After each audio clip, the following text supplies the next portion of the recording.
Have you ever felt it?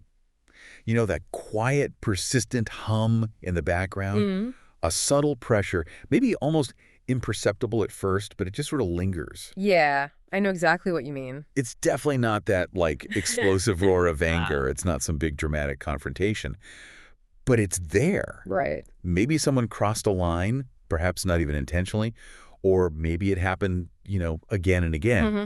And for whatever reason, maybe you wanted to keep the peace or felt too tired to deal with it, or you just didn't know how you did speak up right then. Right, in the moment. Exactly. But now, Yeah.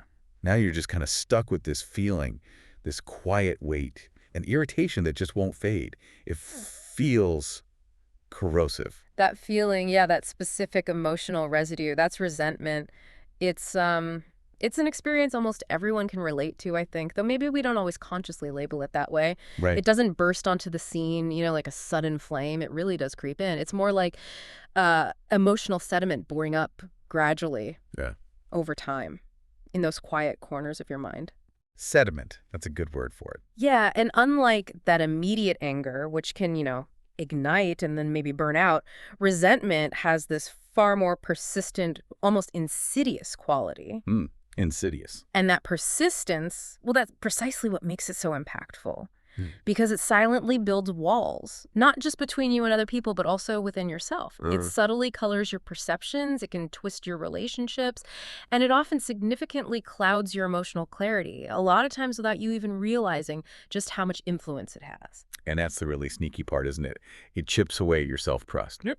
Makes you second-guess your gut feelings. It sort of disconnects you from your own truth, your emotional clarity. Exactly. But what if? Right. What if we've been looking at resentment all wrong? Huh. What if this really uncomfortable, sometimes shaming feeling isn't actually a flaw? Mhm. What if it's something, well, more powerful? Something that, if we understand it, could actually be a vital signal. That's our mission today on the Deep Dive. We're going on a journey, really, to completely shift your perspective on this common, often misunderstood emotion. Yeah. We want to show you how, if you can learn to truly read this signal, decode what it's trying to tell you, you can move from feeling stuck and powerless Hmm. to becoming really profoundly emotionally fluent. It's a huge shift. And just a quick note, as always, we're here to distill insights from various perspectives, not to push any specific viewpoint, but just to help you understand the different ideas out there about this. Yes, Yeah. absolutely. It's truly remarkable how much personal power we can inadvertently give away just by not understanding this emotion properly. Right. So, our deep dive today will really unpack what resentment truly is, try to distinguish it clearly from other feelings like anger. Correct. Then we'll explore its surprisingly varied forms. It's not all the same. It can range from just a whisper to, well, almost a roar. After that, we'll uncover its deep-seated root causes, the layers it builds upon. And critically, we'll spend time decoding its hidden messages. Because resentment is always trying to tell you something important. Always a message. Always. And most importantly, we'll provide a clear, sort of actionable roadmap for evolving through it.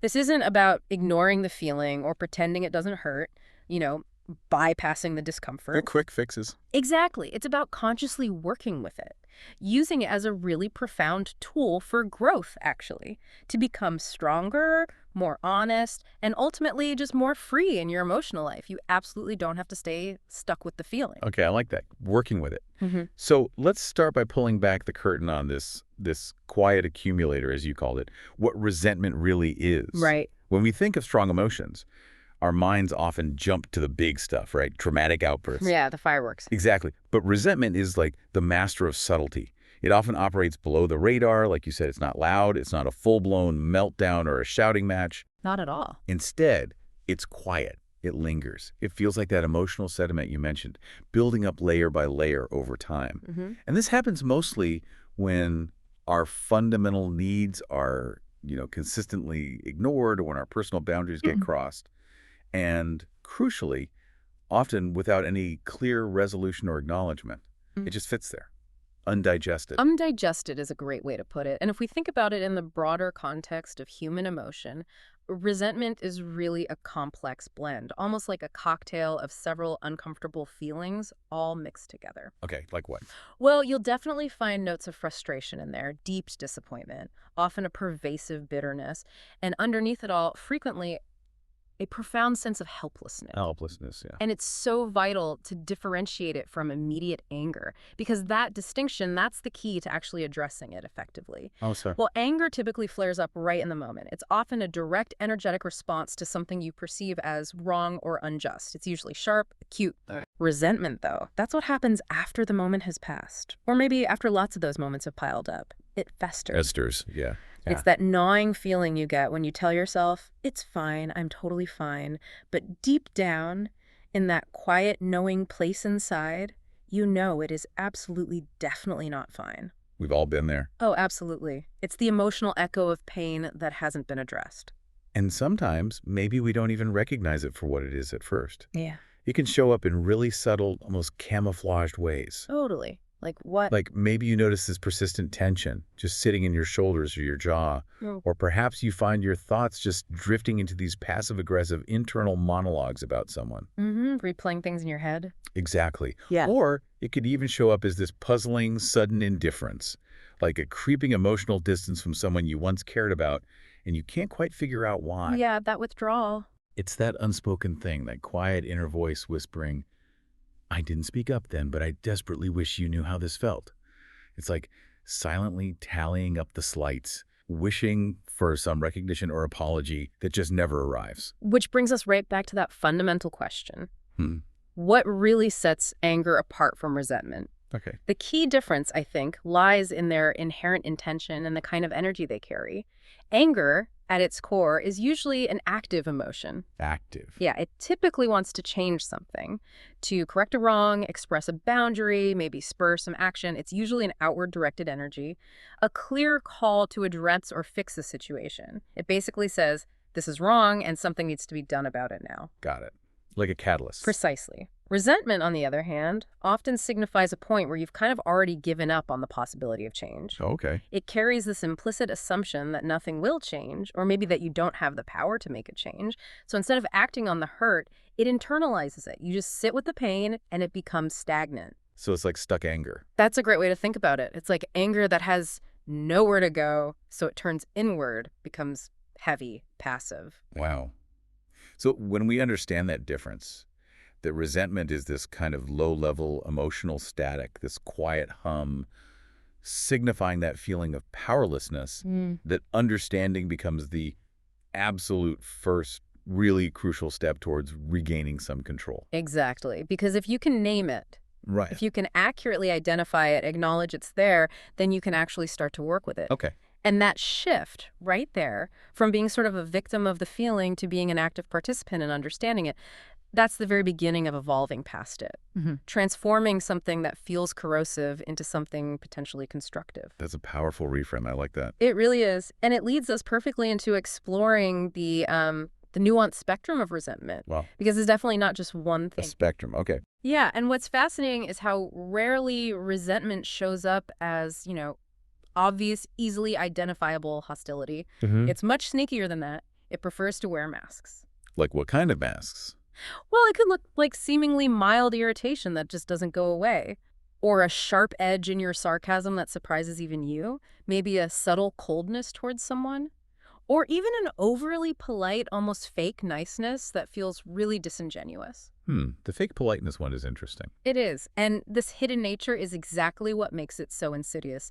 It allows the emotion to build up and fester without being noticed often by both the person feeling it and the person it's aimed at. Right. It can be invisible. Totally invisible. But if you know what signs to look for, you can learn to catch it much earlier, before it takes really deep root. Which is why understanding these different forms is so key for self-awareness, right? Absolutely critical. So on one end of the spectrum, we find something that might surprise you. Constructive resentment. Constructive, really. A good kind of resentment. Yes, believe it or not. At this early stage, it feels more like just a flicker of frustration, or maybe a vague discomfort, a quiet inner signal, almost like a very subtle alarm bell, just telling you something's a little bit off in a situation or a dynamic. Okay, like a little nudge. Exactly. Maybe you notice yourself automatically saying yes to another request, even though your whole body is screaming no. Or you realize you're stretching yourself incredibly thin and there's this nagging, bothered feeling, but you can't quite name why it's there. I think I know that feeling. Most of us do. And this good kind, this early flicker, is actually an incredibly useful early warning system. Okay. Think of it like your emotional smoke alarm. It's signaling that smoke is forming, not that the house is on fire yet. Right. It's telling you something vital. Hey, a fundamental need of yours isn't being met here, or maybe you're not speaking your truth or honoring your boundaries in this situation. And when you catch it at this early stage, this type of resentment acts as a powerful prompt for proactive change. It can literally lead to setting stronger, healthier boundaries. It can foster clearer, more authentic communication and develop much deeper emotional self-awareness. Can you give an example? Sure. Imagine feeling just that slight, almost imperceptible annoyance after agreeing to take on yet another task at work, even though your plate is overflowing and you're feeling close to burnout. Yeah. That little flicker, that internal sigh you try to ignore, that's constructive resentment. It's a gentle nudge from your internal compass, basically urging you to course correct before it gets worse. Okay, that makes sense. Yeah. But what happens if we ignore those flickers and just keep pushing past those quiet signals? Well, that's when we tend to slide into the middle of the spectrum. Yeah. Passive resentment. Passive resentment. Okay. Here, that initial flicker has grown into something more substantial, more pervasive. It's not just a nudge anymore. You might find yourself replaying past conversations over and over in your head, mentally crafting all the clever, assertive, maybe even biting things you should have said but didn't. Oh, yeah, the mental reruns. Exactly. Or you might start to feel just inexplicably drained or agitated around someone, but you can't really articulate or put your finger on why that person affects you that way. Hmm. And a really common sign at this stage is starting to keep score. You know, that subtle, often unconscious mental tally of who's done what for The whom. tally sheet. Yep. You find yourself thinking, well, I did X for them. I went out of my way. And what did I get back? Or where were they when I needed help? Mm-hmm. That sounds familiar.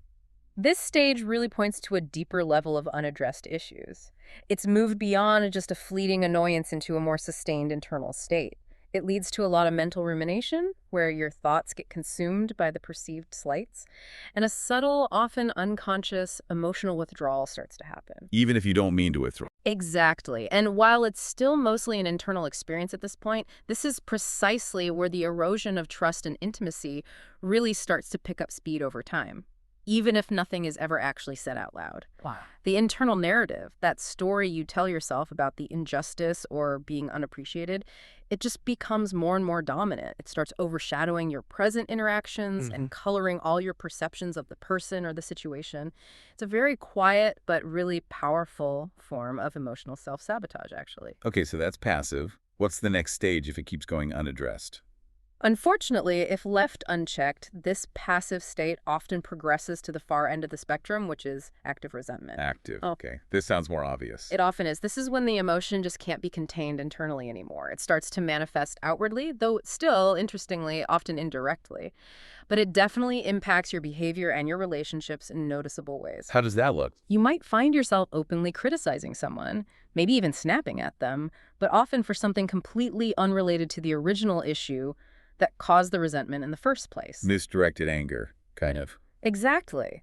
Or you could start consciously or unconsciously withholding things affection, help, support, even just your presence maybe, as a way of protecting yourself. Or maybe even as a subtle form of punishment.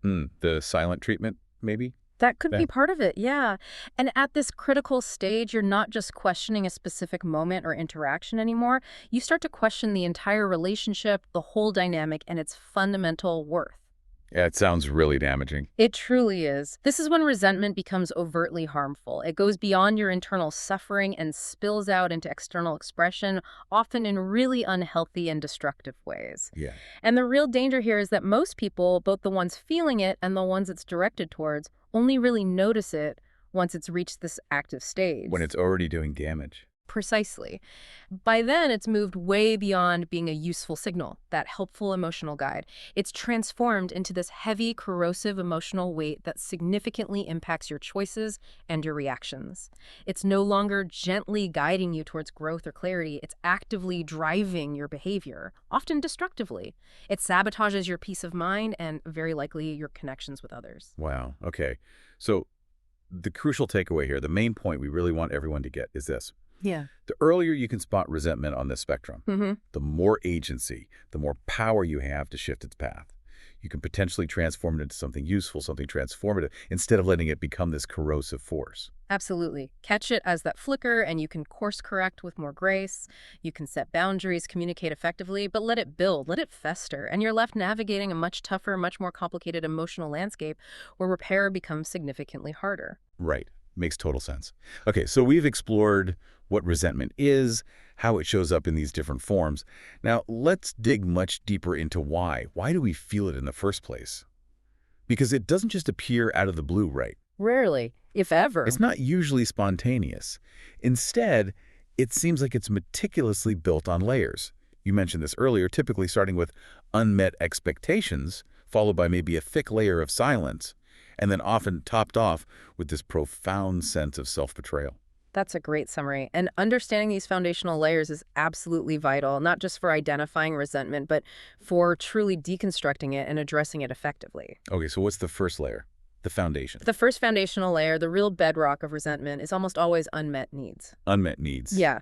At its Yeah. core, you needed something fundamental, maybe support, respect, recognition for your efforts, personal space, a sense of fairness, or simply just to feel seen and heard, but you consistently didn't get it.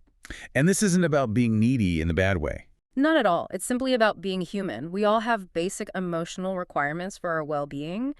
And when these needs consistently go unmet, especially over time, resentment just starts to simmer, like a low boil just beneath the surface. Okay. Think about a really common scenario. You consistently go out of your way for a friend or a colleague.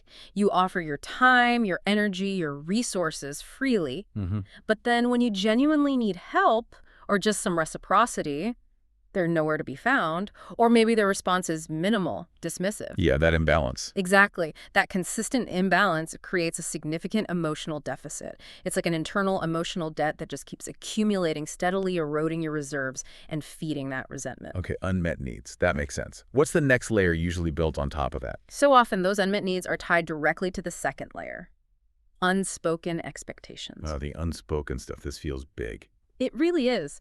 This is when you deeply expected someone to act a certain way, maybe understand your struggle without you saying it, anticipate your needs, or reciprocate your efforts. But you never actually communicated this expectation clearly, verbally or even implicitly. You just assumed. You just assumed. Maybe you thought they'd notice you were exhausted or that they'd naturally treat you with the same consideration you give them.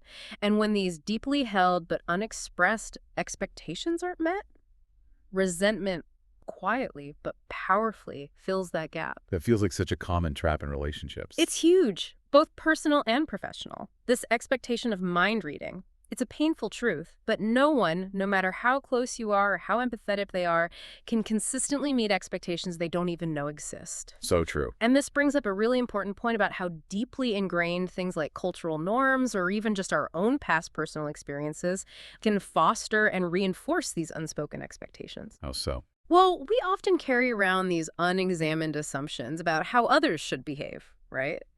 Based on our upbringing or societal conditioning or patterns from previous relationships. For instance, in some cultures, maybe making direct requests is seen as impolite. So people rely on hints or indirect communication, which of course can easily breed resentment when those hints inevitably get missed. Yeah, I can see that. So when reality doesn't line up with these silent blueprints we have in our heads and we don't have that crucial element of clear communication, resentment just finds fertile ground to take root and grow. Okay, that connects perfectly to the third layer you mentioned. Yeah. Boundary crossings, even if you didn't explicitly say no. Exactly. Sometimes, yes, people overtly cross your boundaries. They clearly disregard your limits or wishes. That's a direct violation. Pretty straightforward. Yeah. But just as often, maybe even more often, and this is often the tougher truth to face, we allow them to cross those boundaries. We let it happen. Why do we do that? Oh, lots of reasons. Maybe you desperately wanted to avoid conflict, or you simply felt too tired, too overwhelmed to explain or enforce your limits in that moment. Or perhaps, and this happens a lot, you didn't even realize a specific boundary existed for you until it was already violated. Discovering boundaries the hard way. Exactly. And resentment in these cases frequently surfaces as the delayed, often painful, consequence of not protecting your own limits, not defining your own sacred space. So it points back to ourselves in a way. It often points to a subtle yet significant form of self-abandonment. It's when you consistently override your own internal signals, That gut feeling telling you no, that sense of exhaustion, crying out for rest, that inner voice urging you to speak up. Yeah. You override those in favor of external peace or wanting to seem agreeable or just avoiding temporary discomfort. And each time you do that, you create this small but significant disconnect with your authentic self.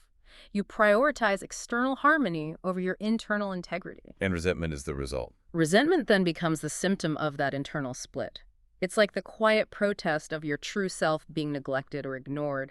The classic example is agreeing to work late again, despite being utterly exhausted, just because you don't want to seem uncooperative or rock the boat. Yeah.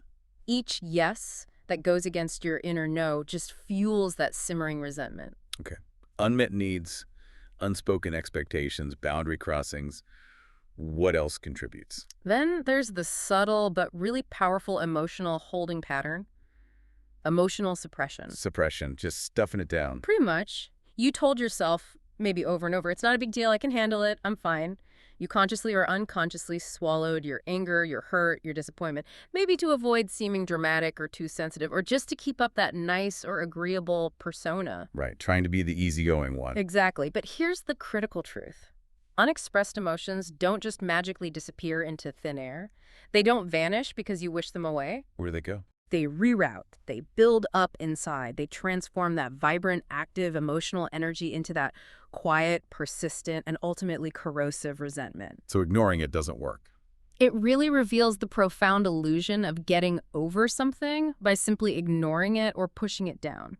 Emotions are a form of energy, right? And when that energy is blocked or suppressed, it doesn't cease to exist. It just finds internal, often indirect and destructive ways to express itself. Like resentment. Like resentment. If it's not expressed constructively, healthily, it accumulates like this heavy internal weight, like a pressure cooker with no release valve. And this mechanism is also deeply tied to societal pressures that often tell us to always be agreeable, avoid confrontation, present a perpetually positive front, which can inadvertently encourage this damaging pattern. Okay, that's 4 layers. Is there another one? There is, and this is the one that often surprises people and can be the hardest one to admit to ourselves, the payoff of holding on. A payoff.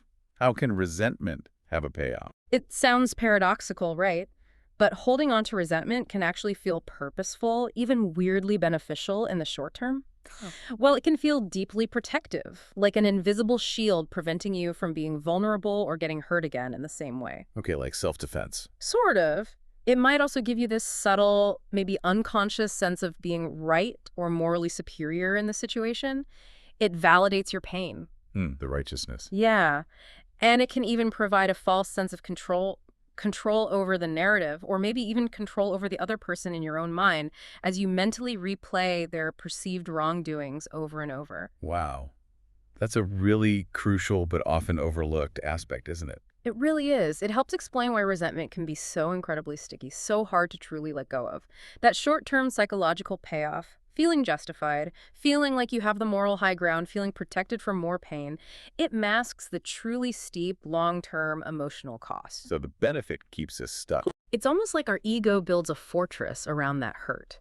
Not just to protect us, but maybe to give us this perverse sense of control, this feeling of being right, that ironically keeps us trapped inside the resentment itself. Think about that quiet satisfaction, that validation you might get from mentally replaying someone's mistakes or slights. Yeah. That mental replay, while it seems to offer control or justification, actively keeps you tethered to the resentment. It makes it a constant companion. So here's a challenge then for you listening right now. Can you honestly consider if maybe in some hidden corner of your mind, your resentment is actually serving you in some way? Is there some subtle payoff you're getting from holding on to it? And then can you truly weigh that perceived short-term benefit against the very real, very heavy, long-term emotional burden it places on your peace, your energy, your relationships? That critical self-reflection, that honest look at your own motivations, that's the absolute first step to really breaking free from its grip. It takes courage, but it's essential. Okay, wow. We've gone deep into what resentment is and why it shows up, exploring all those layers. But here's where I think it gets really transformative. What is resentment actually trying to tell you? Yes. It might feel like just a dead-end emotion, right? A painful loop of past hurts, just a heavy burden. But it is absolutely not that. It's a powerful messenger. It's a messenger, exactly. And if you can manage to stop resisting it, Quiet that urge to push it away and instead genuinely start listening to it, Hmm. really listening. Hmm. It can tell you precisely what needs to change, not just in your external situation, but maybe even more importantly, within yourself. This perspective shift is incredibly empowering. It immediately moves you from feeling like a passive victim where resentment just happens to you to a position of active agency where it becomes a diagnostic tool. A tool, I like that. Resentment becomes less of a punishment and more of a deeply insightful guide. It provides these invaluable clues and insights into your inner world, your core values, the dynamics of your relationships. If we really embrace this, it lets you use the emotion, even the discomfort of it, as a profound catalyst for growth and deeper self-understanding. So what are these hidden messages? What insights is resentment trying to give us? Well, the first one, really at its absolute core, is a simple but profoundly resonant statement. I needed something and I didn't get it. Simple, but deep. Very. Resentment, in its most basic form, is like a flare-up of emotional deprivation. It's your inner self signaling, maybe with increasing urgency, hey, I'm running on empty here. And this isn't just about big, obvious needs. Not at all. It could be anything from needing basic respect in a conversation to needing sufficient rest or feeling genuinely seen and understood by someone or simply feeling valued and recognized for your contributions. Tiny things can add up. So this message immediately prompts a vital question for you to ask yourself, maybe again and again. What specific need of mine wasn't met in that particular situation or in that recurring dynamic? Getting specific. Exactly. And this isn't just an academic exercise. It's a powerful invitation to clearly identify your core values, your fundamental requirements for emotional well-being, and what healthy interaction really looks like for you. By pinpointing the specific unmet need, maybe it's autonomy or connection or fairness or safety, you gain immense clarity on what truly matters to you. And crucially, what you need to start advocating for in your life and relationships. It's about understanding your own emotional constitution. Right. Knowing what you need to function well. Okay, what's the second message resentment often carries? The second message hiding just beneath the surface, and this one can be tough to face sometimes, is I crossed my own boundary or I let someone else cross it. Back to the boundaries and self-abandonment. Precisely. It speaks directly to our personal agency. You know that feeling when you said yes out loud, but every fiber of your being, every intuitive cell was screaming no? Mm-hmm. Or when you chose to stay silent, opting for what looked like peace over expressing your truth, even though it meant sacrificing your inner peace or integrity. Resentment, in those moments, is your powerful internal signal. It's saying a personal boundary was ignored either by you or by someone else, and now it desperately needs to be rebuilt, reinforced, or maybe even established for the very first time. So it's a call to protect ourselves better. Absolutely. It reveals the profound importance of self-respect and self-preservation. And what's truly insightful here is the power of asking yourself the question, where did I abandon myself? Oof. That's a hard question. It is. But it's not about blame. It's about profound introspection. It forces you to examine your personal agency and your commitment to your own self-respect. It's about recognizing those times where you prioritize someone else's comfort or avoiding temporary awkwardness over your own long-term well-being and your own limits. Each act of self-abandonment creates a deeper crack where resentment can grow, reminding you of the internal cost of compromising your truth. Okay. So unmet needs, boundary issues. What's the third common message? The third message, and this is perhaps the most common and universally relatable in just our day-to-day interactions, is I was hoping they'd just know. Yes, the mind-reading expectation again. Exactly. This is where unspoken expectations become resentment's most loyal companion. You thought, maybe quite naturally, that someone would instinctively check in on you or reciprocate your efforts without being asked, or simply behave differently based on some unwritten rule or unspoken agreement you held in your mind. We do that all the time. We do. But the challenging truth, the one that fuels so much quiet frustration, is that other people simply cannot consistently meet expectations they are completely unaware of. Their lack of action isn't necessarily malice. Often, it's just a lack of information. They didn't get the memo because you never sent it. Right. So what's the question we should ask ourselves here? The critical self-inquiry is, did I clearly communicate what I wanted or needed, or did I implicitly expect them to guess my needs or intentions? This really hammers home the absolute necessity of clear, direct, explicit communication. It's one of the most powerful preventative measures against resentment building up. Be direct. Be direct. It highlights that while empathy is wonderful and vital in relationships, mind reading is fundamentally an unrealistic and unsustainable expectation in any interaction.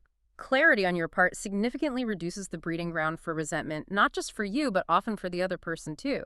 It fosters more authentic, less fraught connections. Makes sense. Okay, is there a fourth message? Yes, the fourth message that resentment often carries, maybe more subtly but persistently, is I haven't processed what happened. Meaning the original hurt. Exactly. Sometimes that resentment lingers, stubbornly clinging to your emotional landscape, simply because you haven't fully felt, acknowledged, and truly processed the deeper, often more painful underlying emotions that came with the initial hurt or perceived slight. Like what kind of emotions? It might be profound sadness about a loss, deep hurt from a perceived betrayal, intense anger that you maybe pushed down at the time, or even a quiet grief for what could have been or what you thought the relationship was. So resentment is like a cover for those deeper feelings. It often functions Yeah. that way, yeah. And this is a crucial point for developing genuine emotional intelligence. The empowering question to ask yourself here is, what specific feeling or feelings are truly underneath my resentment? What am I actually avoiding by staying angry or bitter? This highlights the profound importance of emotional processing, rather than emotional bypass or suppression. It's about understanding that true healing often requires you to actually feel those uncomfortable, often avoided emotions, to lean into their discomfort, move through them, rather than trying to skirt around them or intellectualize them away. Only by acknowledging and processing those deeper primary feelings can you truly begin to release the heavy burden of resentment and move towards authentic emotional freedom. Wow.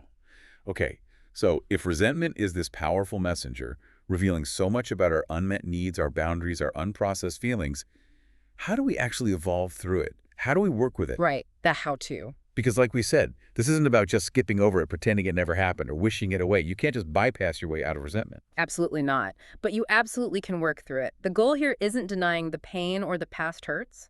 It's about bravely understanding them, consciously learning from them, and proactively shifting your emotional response and your future behavior. Okay, so it's a process. It's definitely a process, not an instant fix. And the first crucial step on this path is to acknowledge it without judging it. Acknowledge without judgment. How does that work? It means simply naming the feeling as it is. Don't rush to fix it or explain it away or immediately criticize yourself for feeling resentful. Just say to yourself, maybe even out loud if it helps, okay, I feel resentful right now about X. So name it. Just name it. This act of non-judgmental acknowledgement is foundational for emotional maturity. It creates the necessary inner space for the feeling to simply exist. It allows you to observe it without immediate reaction or self-criticism. It's really an act of deep self-validation. It affirms that your emotional experience is real and worthy of attention. Okay, I can see how that creates space. What's next after acknowledging it? Once you've bravely acknowledged it, the next vital step is to trace it to its source. Become that emotional detective again. The detective work. Yeah, investigate your own internal landscape. Pinpoint the exact moment, the specific interaction, or maybe the recurring dynamic that initially triggered this feeling or allowed it to build up. Then, crucially, identify the precise unmet need or the core value that was violated or overlooked behind the feeling. Connect the feeling to the root cause. Exactly. This requires some honest introspection, a willingness to connect your current emotional state back to its historical root, understanding that chain of events that led you to feel this way right now. That detective work feels key. It absolutely is, Yeah. because it allows you to move beyond just that generalized feeling of, I'm just upset or I'm always angry about this, to a specific, actionable understanding of why you're feeling this way. Right. And from that clarity, the third transformative step naturally emerges to set or reset your boundaries. Boundaries again. They keep coming up. They are central. Clear, well-defined boundaries are, without a doubt, one of the most powerful antidotes to hidden anger and simmering resentment. So what does setting or resetting them look like in practice? Well, it might mean mustering the courage to say no to a request that would genuinely overextend you, or consciously deciding to step back from a situation or a person that consistently drains your energy without any reciprocity. Oh. It could also involve adjusting your own expectations, maybe unrealistic ones, about what others should do for you. It's really about taking proactive, protective steps to safeguard your energy, your time, and your self-respect. Can you give an example of saying no firmly but kindly? Sure. Instead of making excuses, you could simply say something like, thank you so much for thinking of me. I truly appreciate the offer invitation, but I'm unable to commit to that right now. Period. No need for a lengthy justification unless you want to give one. It's about defining clearly for yourself first what is and isn't acceptable for your well-being. Okay, that feels doable. Setting boundaries. What comes after that? That naturally leads us right into the fourth incredibly powerful step: practice honest communication. Honest communication. Okay, but how? hmm Without causing more problems. That's the key, and it's vital here. The goal is not to just dump all your feelings onto someone in an accusatory way. It's not about launching an attack or blaming them. Right. Instead, the practice involves speaking your truth calmly, clearly, and in a way that focuses profoundly on your feelings and your needs, rather than just pointing fingers at the other person's character or actions. So using I statements. Exactly. Right. A really effective and empowering framework is: I felt X your emotion when Y the specific situation happened because I needed Z your unmet need. Okay, can you give an example of that? Sure. So instead of saying, you always ignore me in meetings, which is Yeah. accusatory, Right. Puts them on defense. immediately, you might say something like, I felt overlooked and frustrated when the credit for our team's project was discussed in the meeting earlier because I needed to feel my contribution was acknowledged. See the difference? Yeah, it's much less attacking. It explains your experience. Precisely. It shifts the focus from accusation to explanation and sharing your personal experience. It emphasizes skillful communication being assertive, clear, direct, but without aggression or passive aggression. It's about courageously expressing your internal state, sharing your experience and what you need, rather than just demanding a specific outcome or sitting in silent judgment. And that probably builds healthier relationships in the long run. Absolutely. When done authentically, it inherently builds healthier, more resilient relationships. It models genuine, open dialogue and invites a two-way conversation rather than escalating conflict or just shutting down communication entirely. It's an act of both self-respect and respect for the relationship. Okay. Acknowledge, trace, boundaries, communicate. What's the fifth step? The fifth step can be one of the most liberating, yet sometimes the most challenging. Own your part without shame. Own my part, even if they were wrong. Even then, Mm-hmm. this requires a courageous, honest reflection. Ask yourself, did I stay silent for too long, allowing the situation to fester? Did I consistently overgive without asking for anything back, creating an imbalance? Did I ignore my own gut feelings or intuitive nudges about a situation, pushing past my own discomfort? Mm-hmm. Take responsibility for your contribution to the dynamic. And this is key, not to blame yourself or wallow in guilt. That's not helpful. But to profoundly empower yourself and reclaim your agency in the situation.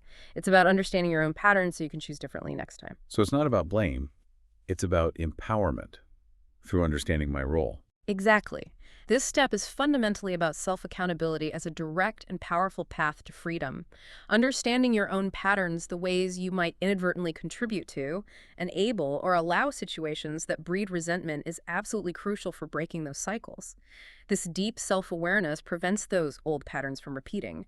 It grants you genuine control over your future emotional experiences and allows you to consciously shape more respectful and fulfilling interactions. It's that shift from this just happened to me to this is how I participated and this is how I can respond and choose differently going forward. That feels really empowering. Yeah. Okay, is there a final step in working through it? Yes. The final act, really, of self-care and completion in this whole process is let go after you've processed. Let go. That sounds simple, but probably isn't. It often isn't simple, and we need to be very clear about what letting go truly means in this context. Okay. What does it not mean? No, it does not mean excusing the other person's actions. It doesn't mean pretending the hurt didn't happen or minimizing your pain and your emotional experience. That's just bypassing, putting a lid on it without dealing with it. Got it. So what does it mean? It means consciously reclaiming your energy and your inner peace once you have fully felt, thoroughly understood, and authentically worked through what happened. You've done the previous steps. It's an act of emotional liberation for you. So it's for me, not necessarily for them. Primarily, yes. Forgiveness, in this context, is mainly a profound act of self-compassion. It's a conscious release of that heavy emotional burden that resentment relentlessly carries. It allows you to move forward unencumbered by the past rather than dragging it with you into every new interaction, every new day. That makes sense. But it's absolutely critical to emphasize. This isn't about rushing the process. It's not about forcing forgiveness prematurely before the real emotional work is done. It's about ensuring that the deep, authentic processing of the emotion, going through those other steps, happens before the letting go. That makes the release genuine, complete, and truly transformative, rather than just a superficial bypass that leaves those residual energetic ties. Process first, then let go. Exactly. Okay. So when we put all these pieces together, Understanding resentment, its messages, working through it with these steps. What does this mean for our larger journey, for personal growth? Ah, the bigger picture. This is where resentment truly transforms from just being a burden into an invaluable asset. A A, powerful teacher, actually. a teacher. Yes, resentment isn't just something to merely get rid of, it's something profound to learn from.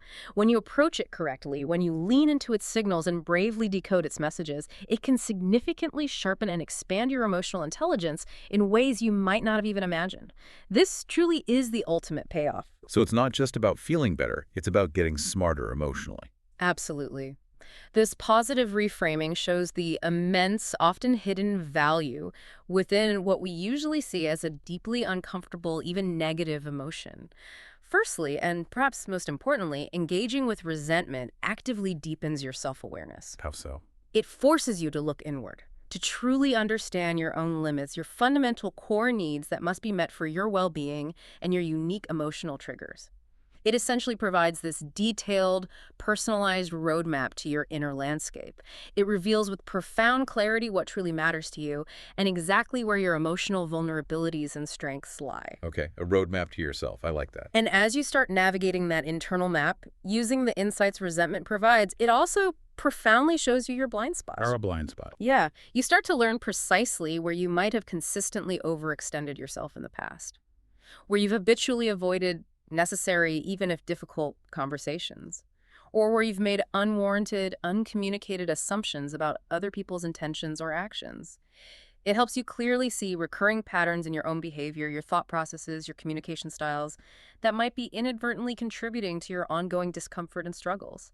And seeing those patterns offers clear pathways for growth and change. It makes you wonder, how often do we unknowingly keep our own resentment going by not seeing our part, our choices, our patterns in a situation? That's a really insightful question for all of us.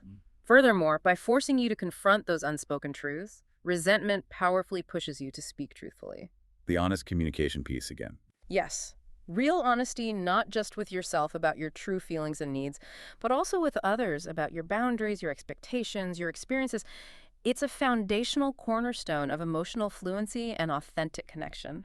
Resentment, when you acknowledge and understand it, effectively forces you to get there. It acts as this courageous catalyst for clear, direct, honest communication, breaking those old damaging cycles of silence or passive acceptance or indirect jabs. And what's truly fascinating, thinking about it, is how this whole process also deeply builds compassion. How do you mean? Well, the more deeply and intimately you understand your own complex experiences with resentment, the layers of hurt, the unmet needs, the internal struggle, the silent battles you fought, the more genuine empathy and profound understanding you naturally develop for other people who are navigating their own complex emotional landscapes. That's beautifully put, yes. It fosters a deeper, more authentic human connection, one built on shared vulnerability and a nuanced understanding of the intricate, often messy, world of complex emotions.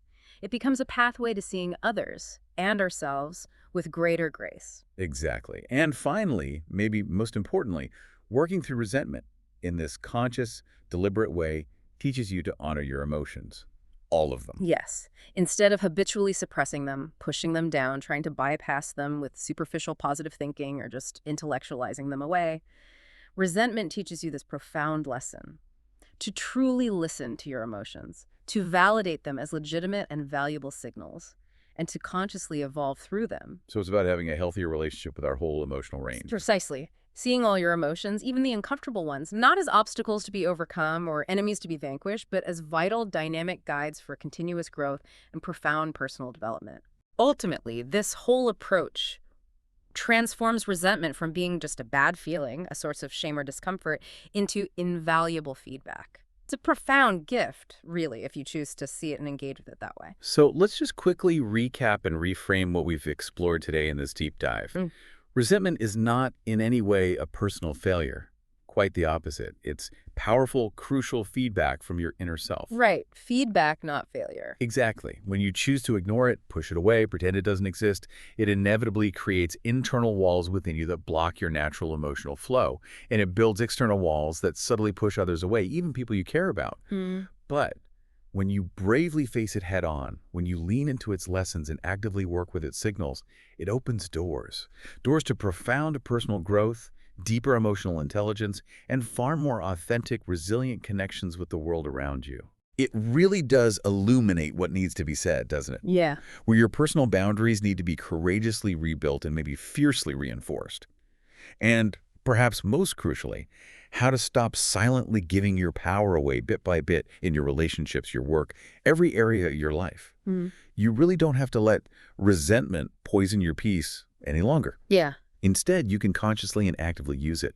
You can leverage its insights to build your emotional fluency, to communicate more clearly, more assertively, more honestly, and to show up with greater self-respect and integrity in every single area of your life. It's a clear pathway to reclaiming your agency, living more authentically, and forging a deeper, more profound connection with your true self. So as we close out this deep dive today, maybe consider this provocative thought.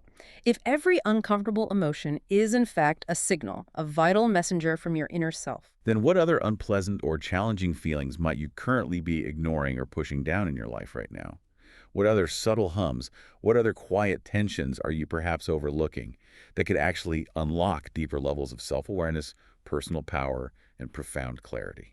that's a powerful question. What could you truly achieve? How much more fully could you live if you started treating all your emotions, even the challenging, uncomfortable ones, as vital, indispensable feedback for your growth, rather than just something to avoid or suppress?